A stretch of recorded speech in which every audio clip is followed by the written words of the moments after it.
जय हिंद साथियों, study with Ramakar YouTube channel में आप सभी का स्वागत है।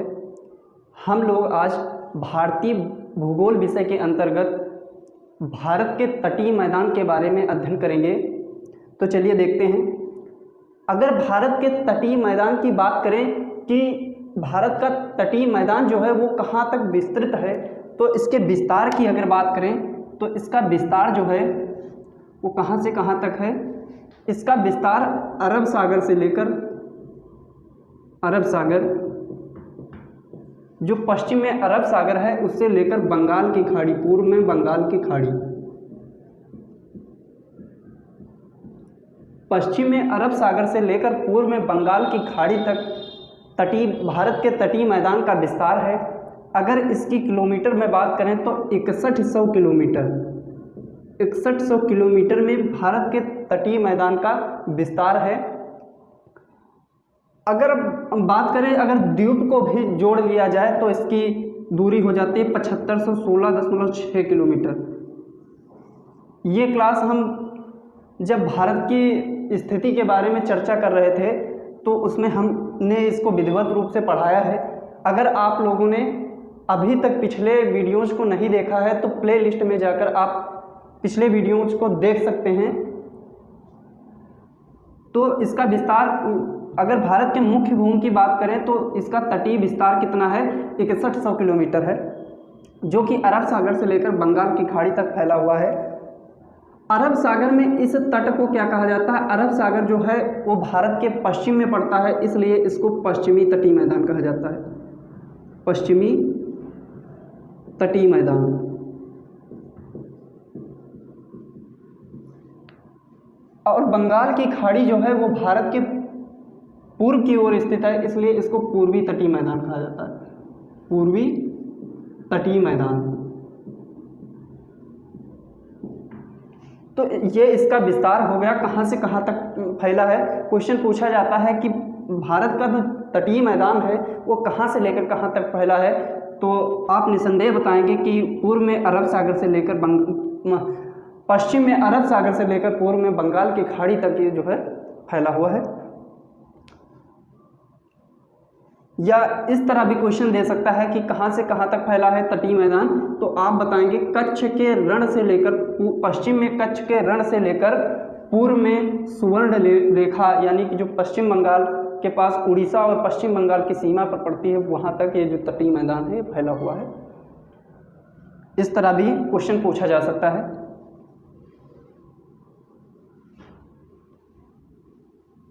अगर बात करें कि कौन कौन से तट हैं,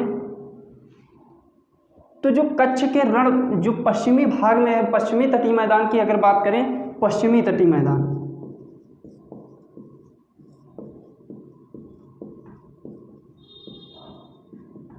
अगर पश्चिमी तटीय मैदान की बात करें तो पश्चिमी तटीय मैदान को 4 भागों में बांटा गया है।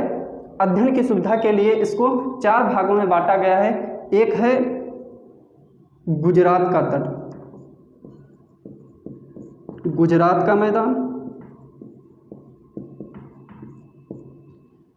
और दूसरा क्या है, जो आपका दमन से लेकर गोवा तक पड़ता है, इसको कोंकण तट कहते हैं। ये मुंबई में पड़ता है, महाराष्ट्र का जो एरिया है दमन से लेकर गोवा के बीच में, इसको कोंकण तट कहते हैं, कोंकण तट। तीसरे की अगर बात करें तो गोवा से लेकर मंगलुरु, मंगलुरु जो है कर्नाटक में पड़ता है, मंगलुरु तट तक जो क्षेत्र होता है उसको कौन सा तट कहा जाता है? कन्नड़ का तट, कन्नड़ का तट। अगर बात करें मंगलुरु से लेकर के कन्याकुमारी तक कौन सा तट है, तो आपका मालाबार तट, मालाबार तट। कई बार क्वेश्चन पूछा गया है कि मालाबार तट जो है वो कहाँ पर अवस्थित है, तो आपको पता होना चाहिए कि ये भारत के पश्चिम में अवस्थित है, जो कि केरल में पड़ता है। मंगलुरु यानी कि कर्नाटक से लेकर तमिलनाडु तक जो क्षेत्र है, इसके बीच में जो केरल का क्षेत्र है, यहाँ पर आपका मालाबार तट पड़ता है। अगर इसके लंबाई की बात करें तो सबसे लंबाई, औसत इसकी लंबाई जो है वो 65 किलोमीटर है। इस तट की लंबाई की औसत लंबाई की अगर बात करें तो 65 किलोमीटर है। अगर बात करें कोंकण तट की जो लंबाई है वो कितनी है, 530 किलोमीटर लंबाई है इसकी, और चौड़ाई की अगर बात करें तो 35 से 50 किलोमीटर इसकी चौड़ाई है। कितनी किलोमीटर की लंबाई है, 530 किलोमीटर इसकी लंबाई है, और अगर चौड़ाई की बात करें तो 35 से 50 किलोमीटर इसकी चौड़ाई है। अगर बात करें गोवा की और मंगलुरु के बीच जो कन्नड़ का तट है ये कितने किलोमीटर लंबा है और इस कितने किलोमीटर चौड़ा है, तो आपको बता दें कि 525 किलोमीटर इसकी लंबाई है और 8 से 24 किलोमीटर जो है इसकी चौड़ाई है। मालाबार तट की अगर बात करें तो मालाबार तट जो है इसकी लंबाई कितनी है, तो इसकी लंबाई 550 किलोमीटर है, और चौड़ाई की अगर बात करें 20 से 100 किलोमीटर इसकी चौड़ाई है। इस मालाबार तट पर 180 किलोमीटर लंबी एक झील है जिसको वेम्बनाड झील कहते हैं। कौन सी झील है, वेम्बनाड झील। वेम्बनाड झील स्थित है यहाँ पर 180 किलोमीटर, किस तट पर, मालाबार तट पर एक 180 किलोमीटर लंबी एक झील है जिसका नाम वेम्बनाड झील है। इस वेम्बनाड झील पर कोचीन बंदरगाह स्थित है। कोची बंदरगाह, कोच्चि बंदरगाह या कोचीन बंदरगाह, ये बंदरगाह स्थित है। आई होप आपको ये बातें समझ में आ रही होंगी। तो ये हो गया आपका पश्चिमी तटीय मैदान, पश्चिमी तटीय मैदान। अगर बात करें इसके विस्तार की, जो पश्चिमी तटीय मैदान है, जो कच्छ का रण है, कच्छ का रण, जो गुजरात का मैदान है, ये कहाँ से लेकर कहाँ तक फैला हुआ है, गुजरात का मैदान, गुजरात का मैदान। अगर गुजरात के मैदान की बात करें, गुजरात का मैदान कहाँ से लेकर कहाँ तक फैला हुआ है, तो ये कच्छ के रण से, कहाँ से लेकर, कच्छ के रण से, कच्छ के रण से यहाँ पर पड़ता है काठियावाड़, काठियावाड़ तक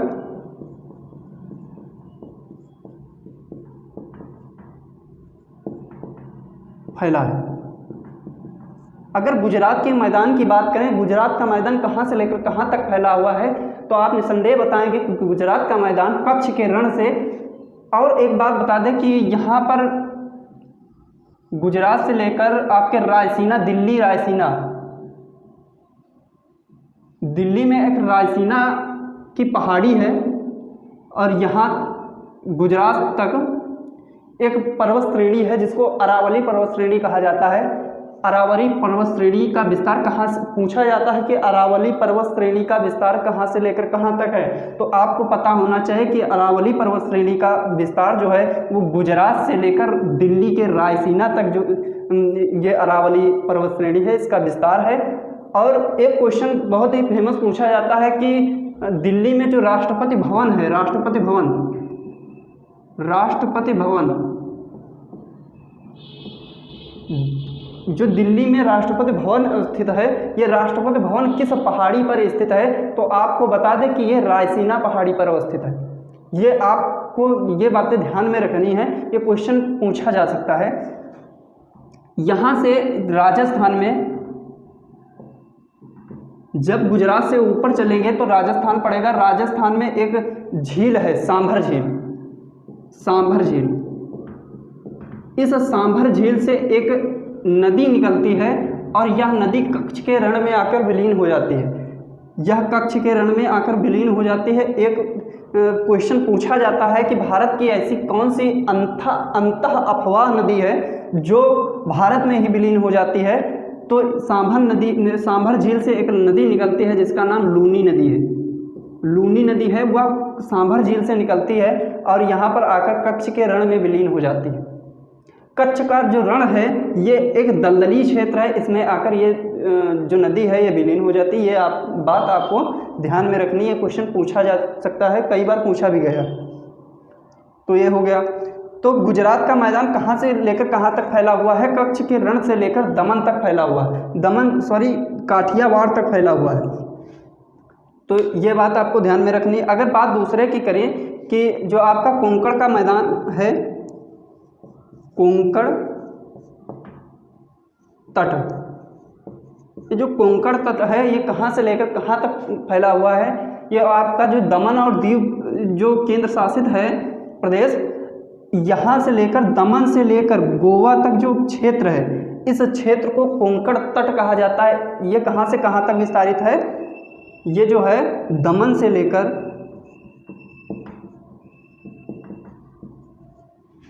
गोवा तक, दमन से लेकर गोवा तक ये विस्तारित है। ये आपको बातें ध्यान में रखनी है, क्वेश्चन पूछा जा सकता है। अब बात करें अगर कन्नड़ के तट की, तो कन्नड़ का जो तट है गोवा से लेकर मंगलुरु, ये मंगलुरु जो है ये कर्नाटक में पड़ता है और यह एक बंदरगाह भी है।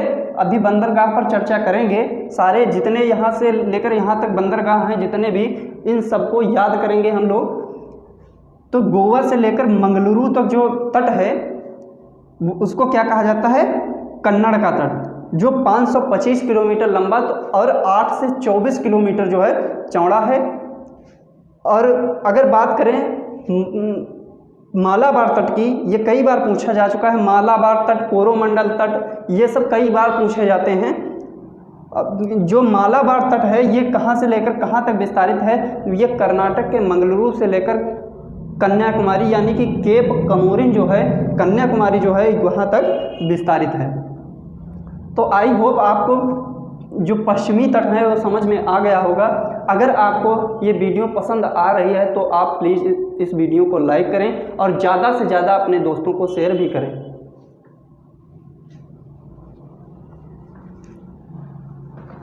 अब बात करते हैं उसके पूर्वी तटीय मैदान की। पूर्वी तटीय मैदान की अगर बात करें तो पूर्वी तटीय मैदान जो है वो कहाँ से लेकर कहाँ तक फैला हुआ है? सुवर्ण रेखा नदी से लेकर कन्याकुमारी तक, तमिलनाडु तक जो है ये फैला हुआ है। अगर पूछा जाता है, कई बार क्वेश्चन पूछा जाता है कि पश्चिमी तटीय मैदान कहाँ से कहाँ तक विस्तारित है? पश्चिमी तटीय मैदान,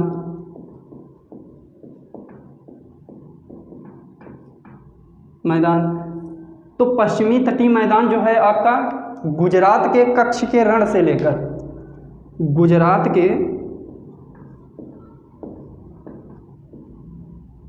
कच्छ के रण से लेकर कन्याकुमारी तक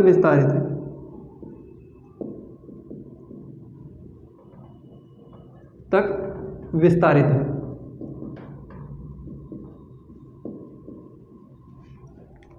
अगर बात करें पूर्वी तटीय मैदान की, पूर्वी तटीय मैदान,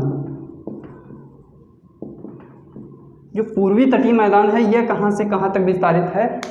तो ये आपका है पश्चिम बंगाल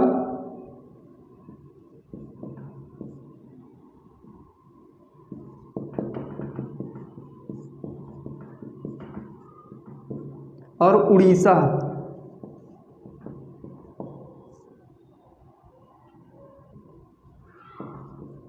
की सीमा से लेकर तमिलनाडु तक, तमिलनाडु तक विस्तारित है। अगर बात करें पश्चिम बंगाल और उड़ीसा में कहाँ की सीमा में, कहाँ से? तो ये सुवर्ण रेखा नदी से, सुवर्ण रेखा नदी से लेकर तमिलनाडु तक ये विस्तारित है। ये सुवर्ण रेखा नदी जो है ये पश्चिम बंगाल और उड़ीसा के सीमा पर अवस्थित है। यहाँ से लेकर जो तमिलनाडु में कन्याकुमारी पड़ता है ये यहाँ तक विस्तारित है। ये हो गया। अगर बात करें कि इनके तट को कहा क्या जाता है, कितने तट में बांटा गया है, इस पूर्वी तट को कितने भागों में बांटा गया है? तो पूर्वी तट को मुख्य 3 भागों में बांटा गया है। कौन कौन सा है? पूर्वी तट, पूर्वी तट को 3 भागों में बांटा गया है। पहला जो है उत्कल तट, उत्कल तट जो कि आपका उड़ीसा में पड़ता है, उड़ीसा, उड़ीसा में पड़ता है। दूसरा है आपका उत्तरी सरकार,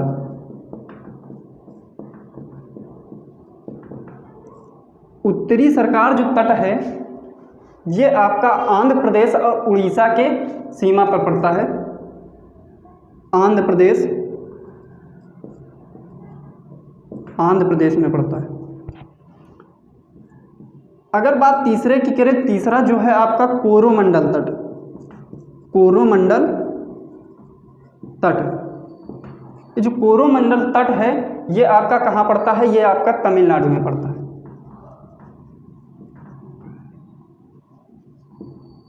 तमिलनाडु में पड़ता है। ये तो आपके हो गए 3 तट जो पूर्वी तट है, उनको 3 भागों में बांटा गया है।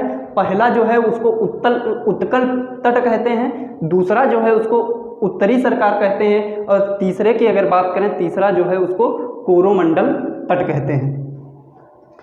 अगर बात करें यहाँ पर, ये उत्कल तट जो है ये उड़ीसा में पड़ता है। यहाँ पर एक झील है जिसका नाम क्या है, जिसका नाम चिल्का झील है, चिल्का झील। इस उड़ीसा के उत्कल तट पर एक बहुत ही फेमस झील है जिसका नाम चिल्का झील है। यह चिल्का झील भारत की सबसे खारे पानी की झील है, भारत की सबसे बड़ी खारे पानी की झील। बड़ी कौन सी झील है, खारे पानी की झील।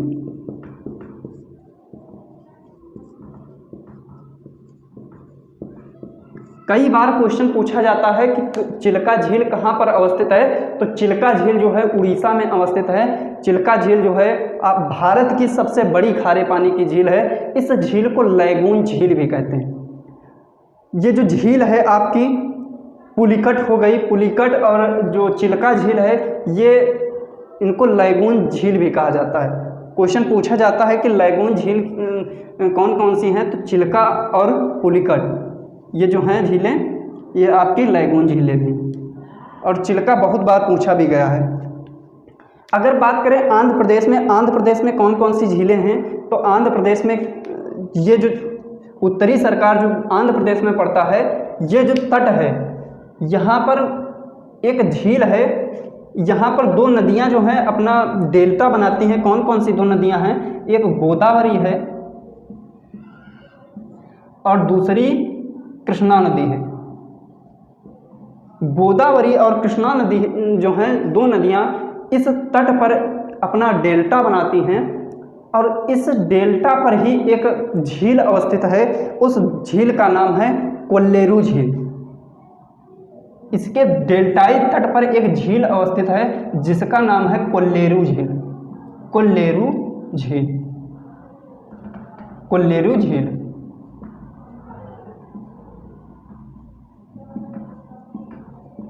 कोल्लेरू झील।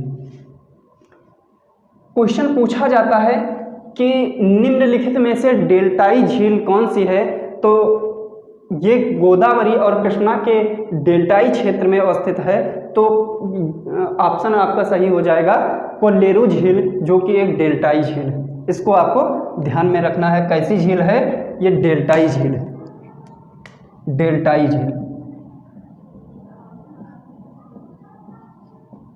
ये आपको ध्यान में रखना। अगर बात करें, एक ये हो गई, और एक और झील है इसमें, इसी में एक और झील है पुलिकट झील। ये जो पुलिकट झील है ये कहाँ पर अवस्थित है, ये भी आंध्र प्रदेश में अवस्थित है। ये आपको ध्यान में रखना। हालांकि एक दूसरी वीडियो में हम सभी झीलों को कवर करेंगे। भारत की जितनी झीलें हैं, जितनी झील हैं, उन सभी झीलों को हम कवर करेंगे, तो परेशान होने की कोई आवश्यकता नहीं है। जितनी भी झीलें भारत की हैं उनको हम कवर करेंगे। अगर बात करें कोरोमंडल तट की, तो कोरोमंडल तट जो है वो कहाँ से लेकर, पुलिकट से लेकर कन्याकुमारी तक आपका जो तट है उसको कोरोमंडल तट कहा जाता है।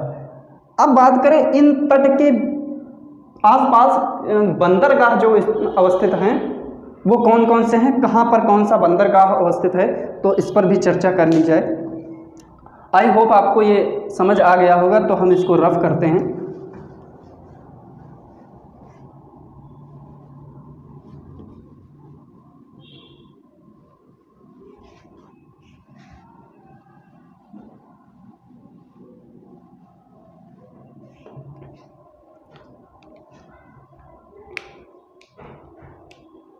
अगर पश्चिमी तट की झीलों की बात करें,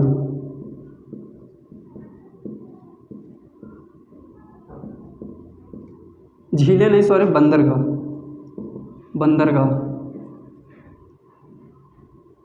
अगर पश्चिमी तटीय बंदरगाह की बात करें तो गुजरात में एक बंदरगाह पड़ता है जिसका नाम है कांडला बंदरगाह।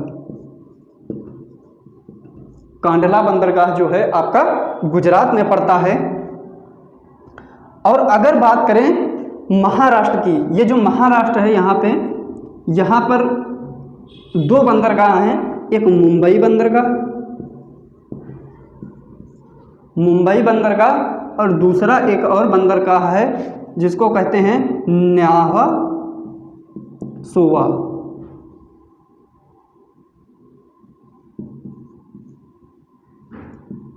न्हावा सोवा जो बंदरगाह है इसको, ये कहाँ पर अवस्थित है, ये आपका महाराष्ट्र में अवस्थित है। ये दोनों जो बंदरगाह हैं ये आपके महाराष्ट्र में।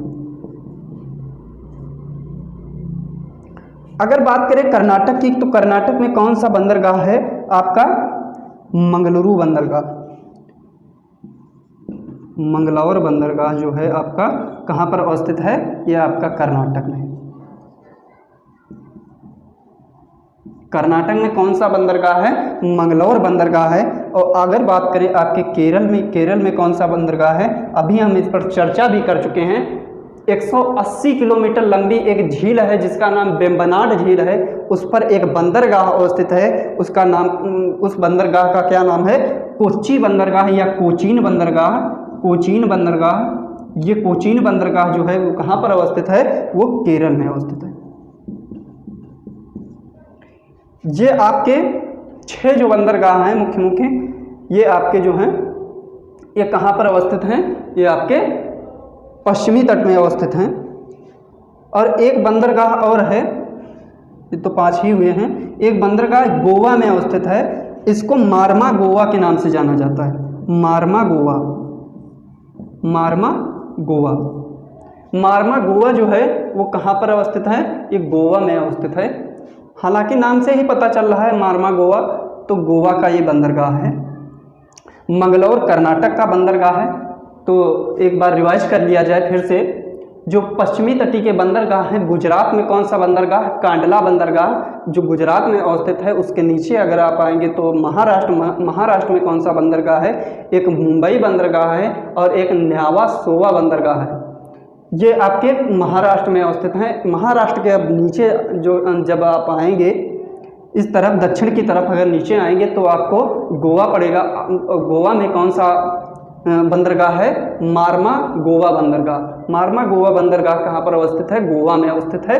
और अगर उसके नीचे आएंगे आप कर्नाटक में आएंगे तो कर्नाटक में एक बंदरगाह है जिसको मंगलौर बंदरगाह कहा जाता है, ये भी आपको ध्यान में रखना है। और नीचे आएंगे तो केरल में एक बंदरगाह पड़ता है जिसका नाम कोचीन बंदरगाह है। आई होप आपको पश्चिमी तट के जितने भी बंदरगाह हैं मुख्य वो समझ में आ गए होंगे। अब बात करें पूर्वी तट बंदरगाह की। पूर्वी तट बंदरगाह की अगर बात करें तो पूर्वी तट बंदरगाह में कौन कौन से बंदरगाह हैं, इन्नौर बंदरगाह।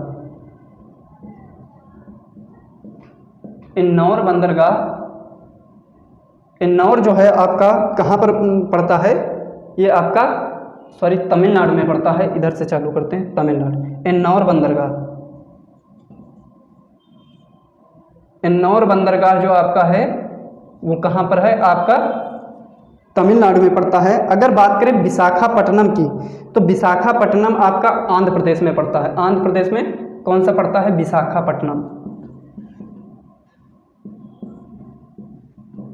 विशाखापट्टनम जो बंदरगाह है वो आपका कहाँ पड़ता है, आपका आंध्र प्रदेश में पड़ता है। कई बार क्वेश्चन पूछा गया कि विशाखापट्टनम बंदरगाह है वो कहाँ पर अवस्थित है, तो आपको पता होना चाहिए कि विशाखापट्टनम जो बंदरगाह है वो आपका आंध्र प्रदेश में अवस्थित है। अगर बात करें तूतीकोरन बंदरगाह, ये भी आपका तूतीकोरन ये बंदरगाह जो है आपका तमिलनाडु में अवस्थित है। और एक और तमिलनाडु में अवस्थित है चेन्नई बंदरगाह। ये 3 बंदरगाह जो हैं ये आपके तमिलनाडु